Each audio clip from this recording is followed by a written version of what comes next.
Hey guys, I'm Jim. I edit photos. Thanks for stopping by. This is my first look slash first impressions video of On1 Photo Raw 2022. It is out today, so if you haven't yet ordered it, you can use the link down below to do so.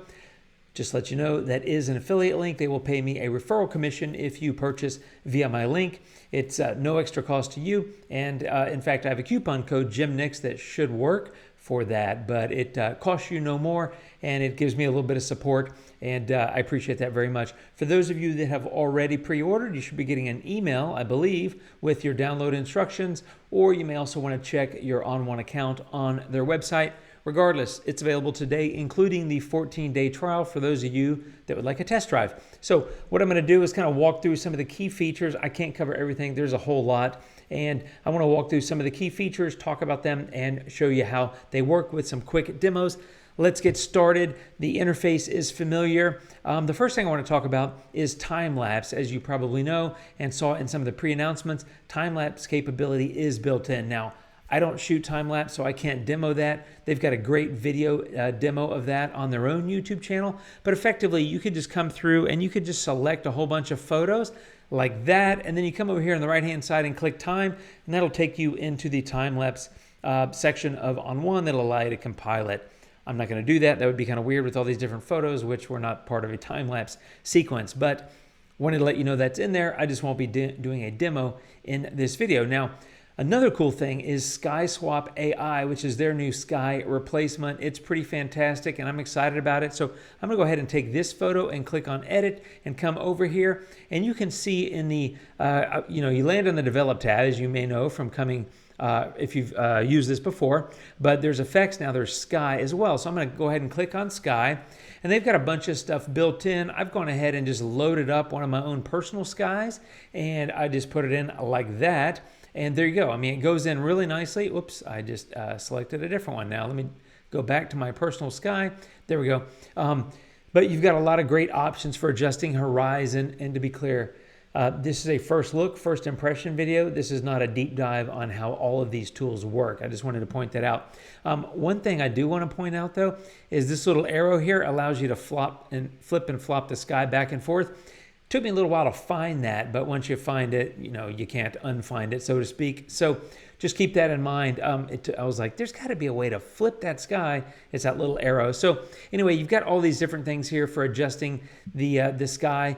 There's also color, temperature adjustments, and then you've got foreground lighting, which you can click there to apply and adjust and that sort of thing. And there's also the ability to do reflections. Let me go ahead and get a photo and show you one with the reflection in it. Okay, this photo is from Denmark. I'm going to go ahead and just grab my own sky once again and stick that in there. And you will notice there's not a reflection. And the reason I wanted to show you this is because you've got to come down here and click that little button to turn the reflection on. But then there you have it. And so just like the top section, you have some adjustments here for the amount of the reflection. So, to the right is going to be more reflection and to the left is going to be less.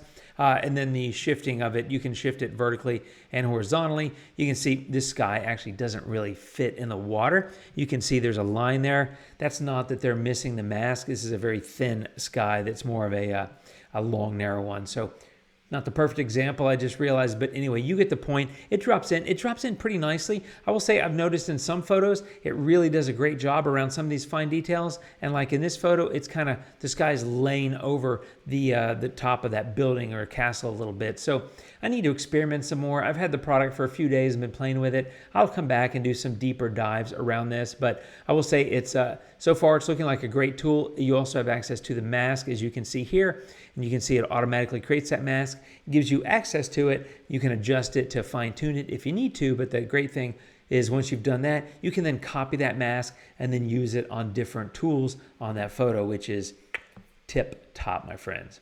Okay, the other thing that's cool is that they took No Noise AI, which I've done videos on in the past. It came out earlier this year, but it is their honestly mind-blowing and amazing noise reduction it's incorporated into Photo Raw, which I absolutely love. On the Develop tab, click on Noise and Sharpening, and then click on No Noise AI, and you will see that it's going to load up and kind of go through that. And then you can come in here and make your adjustments, fine-tune it as you see fit. I'm going to go ahead and just put both luminance and color at 100. But if you look at the before and after, let me move the photo a little bit so you can see this noise over here. This was an ISO 1000, so it's not really grainy, but you can see it's, maintained excellent sharpness and detail in the sign, and yet all the graininess that's in that sky has been removed. So you can apply that there, and then once you're done, actually click apply to essentially firm it up or stick it onto the photo, however you want to describe it. And then you can go on to things like tone and color and work on that, or work on other filters. So having that built in, honestly, it's number one, it saves you money because you don't have to go buy a different AI-based noise reduction product. And there's a couple out there and they're good. This one is built in. I mean, it's there already. And so not only does it save you money, but frankly, it saves you time, because in the past you would go denoise somewhere else and then pull it in here and do your edits. All that's gone. You do it right here in your workflow, which is a massive time saver, not to mention super convenient. So I'm really pleased with that, and I like how they've incorporated that, and I'll be using that quite a bit. Okay, the other thing that I'm super excited about is that they now incorporate Photoshop plugins. So in the past, you could send a photo, send to an application. So I could ship it over to Luminar AI, do my edits there, but then I'd have to save it from Luminar AI onto my desktop and then stick it back into a folder that On1 is looking at. But now it actually works as a true plugin, which means it runs effectively in an instance of Luminar AI within On1. So when you hit apply or whatever, accept or whatever it is in Luminar, it actually brings it back for you. So it does the full round trip, which is amazing. Let me show you how to set up plugins. If you go to On1 menu in the top, you go to Preferences. If you open this menu, the third tab over says Plugins, and I clicked on Choose, and it opens up basically this. Let me go back one. Let me back up there. I clicked on that, got to Plugins, went to CC, and it lists all these different plugins that I own, right? And so I was going in and I was clicking DxO and then hitting open. However, that made just the DxO product show up. If you actually just click on CC and then open, that adds everything that falls in this Photoshop plugin folder, which includes Skylum, Luminar 4, and Luminar AI on my computer, not to mention Exposure, X6, DxO stuff, and Topaz Sharpen AI. So that's how I was able to set it up. Now, what you're doing, or how it works, is you have to be in the photo where you're going to edit, and then you go to Layer, and then you go to Filters, and there's all those filters or external filters set up as plugins. So in this case, I want to go over to Luminar AI because I love it. Maybe I'm managing my library here in On1. I just come over here, I click on Luminar AI, and it will open up an instance of Luminar AI for me that I can then go apply. Let's say I've got a template that I really like that I've built in Luminar AI that I want to put on this sunset because it's perfect for a sunset, because that's what I built it for. And I don't want to try to recreate it here in On1. I can just go get that template, stick it in there, accept it, and drop it back in On1. Okay, so here we are. As you can see, it opened Luminar AI, and you have basically templates and edit. You don't have the other stuff because it's running as a plugin. So you don't have the library or catalog, and you don't have the export menu because you're not exporting. It's in a plugin. It's going to drop itself back into On1. So I'm going to go to My Templates, and I'm going to get this golden light. It's something I made recently that I really like, and I'm going to stick it on here. And there we go. I like it. I mean, it's intense, but I'm going to pull that down a little bit in the opacity. So I'm going to pull it down maybe about that far. There you go. A little bit less intense, but I still like it. And maybe I'll come over to Edit and do a little bit more golden hour, simply because I like golden hour. And I think it looks good on photos like this. I'm going to do that just to give it a little extra kick. That's all I want to do. I'm going to hit apply. Now I'm finished in Luminar, so I'm telling Luminar, hey, you're done, and wrap this thing up and ship it back to On1, and that's where we're going to be next. And here we are back in On1, same photo. There's my base photo, which is a JPEG, by the way. Doesn't matter. And then here's my new layer. My plugin work, in this case Luminar AI, comes back as a new layer. So I can always just turn that off if I want. There's my original unedited photo, and there it is with the Luminar stuff on top. Now I can also adjust opacity of this layer. I can go in and do other things because I have all that layer capability here in On1. But I wanted to point out it works for these plugins, including Luminar, which is a big deal for me, so I'm very happy about that. But just having the full plugin support, being able to make that round trip without exporting and saving from the other app and then re-importing, huge time saver. I'm super happy about that. Okay, another feature that I'm really excited about is the new line masking tool. So I haven't done anything to this photo and I'm not going to do much. I'm just going to show you how the tool works, but I'm going to click on effects, and let's say I want to add HDR look to some of these buildings just to give them a little bit of pop. So I've done that. So if I want to go in and line mask, it's as the name implies, it's really great at helping you draw straight lines, although you can curve them a little bit.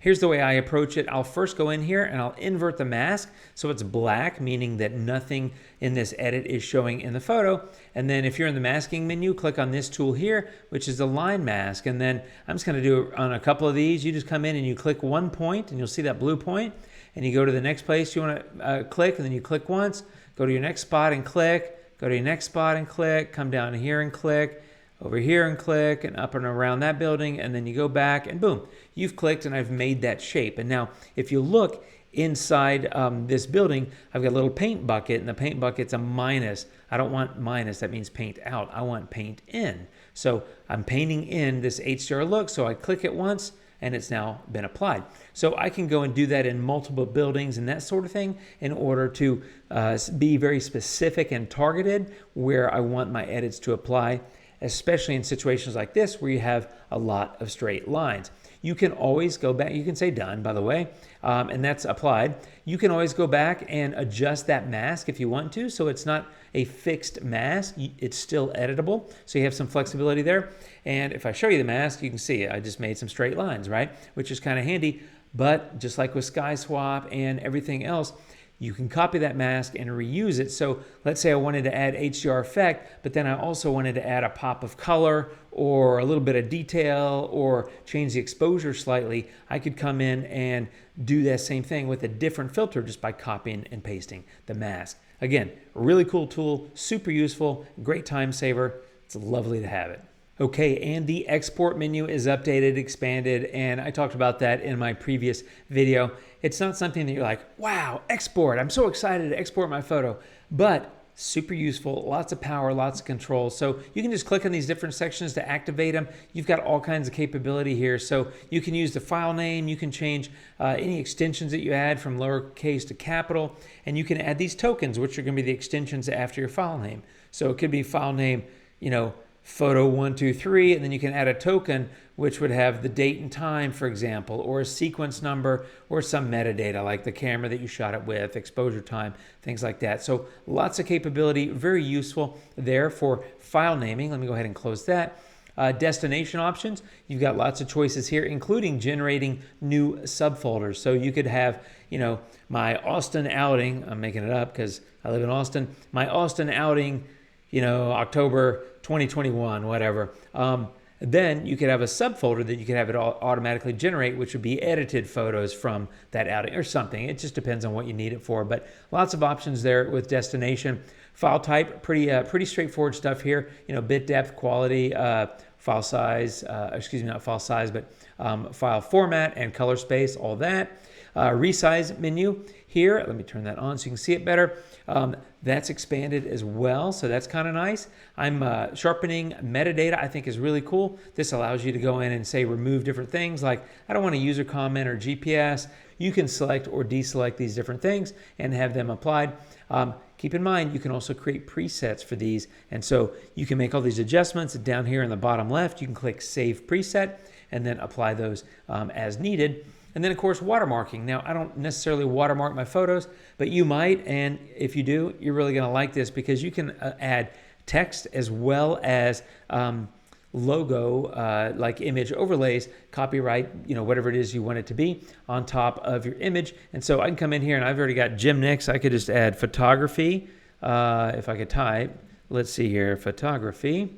There we go. I still can't type, gosh. Sorry, my microphone's in my way. It makes it a little bit hard. But you can see, or maybe you can't actually.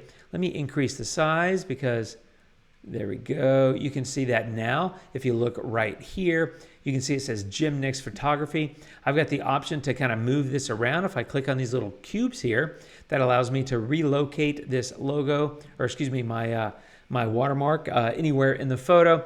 I can adjust the inset as well, so increase or decrease that sort of stuff. And then on top of that, if you have a logo file, you can come in and apply that. And they've even got this copyright where you could actually just say add the On1 logo instead of copyright. So that's kind of fun. I don't know if you'd use that a whole lot, but if you use copyright, you could just have a copyright symbol, have your logo, whatever it is. But the point is, you can do all these kind of things. You can also add tokens to these, right? So once again, same kind of stuff: date, time, sequence, metadata, all that. So very powerful, very flexible, and just allows you to really set up your export menu to get exactly everything that you want on your exported photos. And so that really covers my first look preview. I'm having a lot of fun. I think it's a great product. I'm going to come back and dive into a number of these features in a bit more depth in future videos. But so far out of the gate, after having it for a few days now, I'm impressed. I think they've done a great job. It's really well thought out, the way they build this product and keep so many different things that do so many things. You got HDR, you got time-lapse, you got a very advanced catalog, you get this great export menu, all these filters, including amazing denoising and the sky swapping, a print module, all kinds of stuff. And yet it doesn't feel overwhelming or crowded to me, which, thinking about all this stuff, it seems like it would be crowded. Doesn't feel that way at all. So I'm impressed. I think On1's done a fantastic job with this product, and I'll be back soon with more. I love it. I'm going to keep using On1 and making videos about it. I hope they're helpful to you, my friends. Thanks for watching. I appreciate that very much, and I'll catch you in the next video. You guys take care of yourselves. I'll see you soon, and adios.